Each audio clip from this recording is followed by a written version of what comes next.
জয় তারা, জয় জয় তারা, জয় তারা। নমস্কার, আপনারা শুনছেন কালীকথা। আমি অনেকেশ। আপনাদেরকে আজকে শোনাবো একটি নতুন ঘটনা। তো শুনবার আগে আপনাদেরকে কিছু কথা জানিয়ে রাখি। কথাটি হলো, প্রতি বৃহস্পতিবার শনিবার শুনতে ভুলবেন না কালীকথা।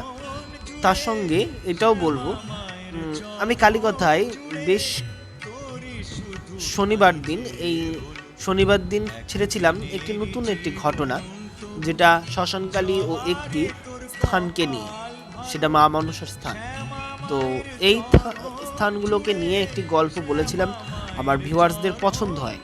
তো আমি মনে করি যে ভিউয়ার্সরা যেটা পছন্দ করে সেটাই আমি ভিউয়ার্সদেরকে দেব। তো ওই গল্পগুলোও থাকবে, কিন্তু সেটা শর্ট ভিডিওতে থাকবে। তো এবার বেশি কথা না বলে আমার ইউটিউব চ্যানেলটি সাবস্ক্রাইব করো, বেল আইকনটি ক্লিক করো, আর প্রচুর পরিমাণে শেয়ার করো। এবং বেল আইকনটি ক্লিক করো এই কারণ এই রকম টাইপের আরও অনেক গল্প বা ঘটনা যদি শুনতে চাও, তাহলে তোমার ইউটিউব চ্যানেলে এর লিঙ্ক আগের থেকে চলে যাবে। তো এবার বলছি আজকে যে ঘটনা, তা সে গল্পের নাম বা সেই ঘটনাটির নাম কি, তা ঠাকুর শ্রী রামকৃষ্ণদেবের একটি গল্প, তার অমৃতবাণী এই গল্পটি থেকে নেওয়া হয়েছে। নাম হলো সিংহের বাচ্চা। ঠাকুর শ্রী রামকৃষ্ণদেব তার শিষ্যদেরকে বলছে, শোনো গা, শোনো, মানুষের অন্তরে ভগবান অন্তঃশক্তি দিয়েছে গা। নিজের প্রতি বিশ্বাস রেখে যে উন্নতি করতে চেষ্টা করে, সে উন্নতি করতে পারে গা।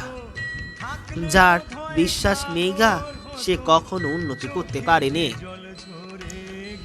আমরা সকলেই সর্বশক্তিমান ভগবানের সন্তান গা, সন্তান।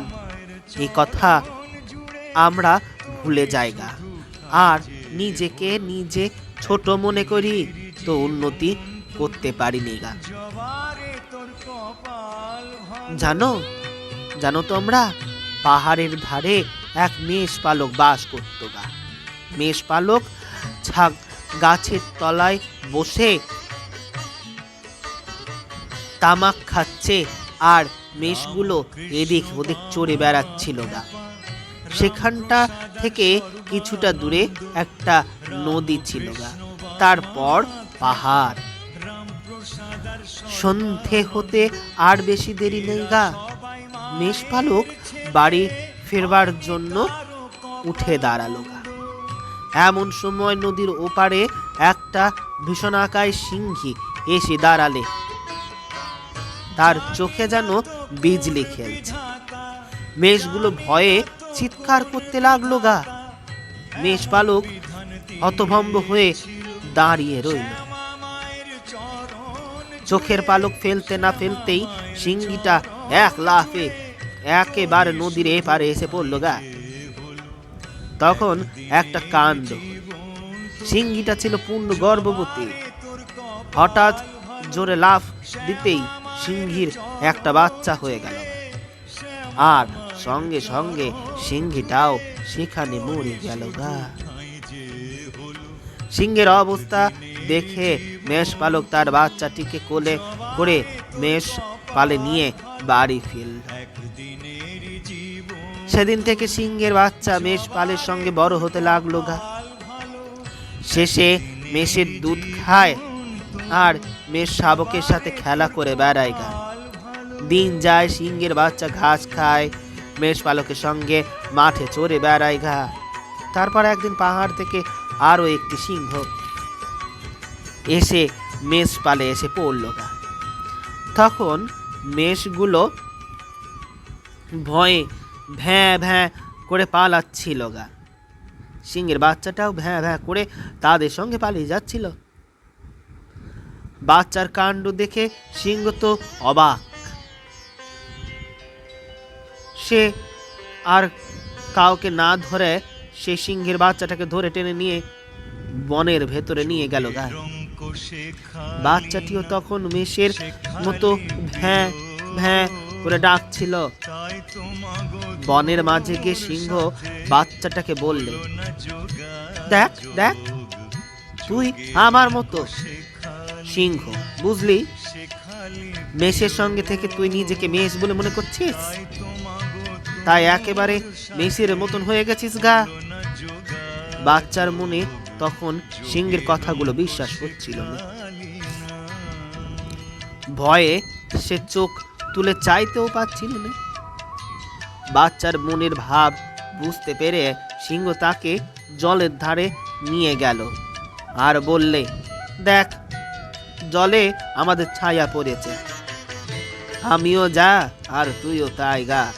কেন নিচে ভয় করছিস? দেখ, আমার যেমন হাড়ির মতন মুখ, তোর তেমন। আজ থেকে মনে রাখিস, মেষ নোস তুই, তুই আমাদের মতনই পশুরাজ সিংহ। সমস্ত পশুগুলো তাকে ভয় করবে। তোর মেষ পালে যাস নে, যা বনে যা, তুই বনের রাজা গা। সিংহের কথায় বাচ্চা একেবারে জলের দিকে, আবার নিজের দিকে এবং সিংহের দিকে তাকাচ্ছিল গা। তখনও 16 আনা বিশ্বাস হয়ে ওঠেনি। একটু একটু ভয় তখন তার মনের মধ্যে ছিল। তারপর খানিকটা মাংস এনে সিংহ খেতে লাগলো আর খাবারের জন্য বাচ্চাটাকে অনুরোধ করতে লাগলো। বাচ্চাটি কিছুতেই মাংস খেতে চায়নি গা। শেষকালে সিংহ জোর করে খানিকটা মাংস খাইয়ে দিয়ে চলে গেল গা। সিংহের বাচ্চা অন্তরে যে তার সিংহের শক্তি রয়েছে, মেষের সঙ্গে লালিত পালিত হওয়া, তার মধ্যে সিংহ ভাব বিকাশ হয়। মেষ পালে থাকতো, সে নিজেকে মেষ বলেই মনে করত গা। কখনো জানতো না সে যে একটি সিংহ।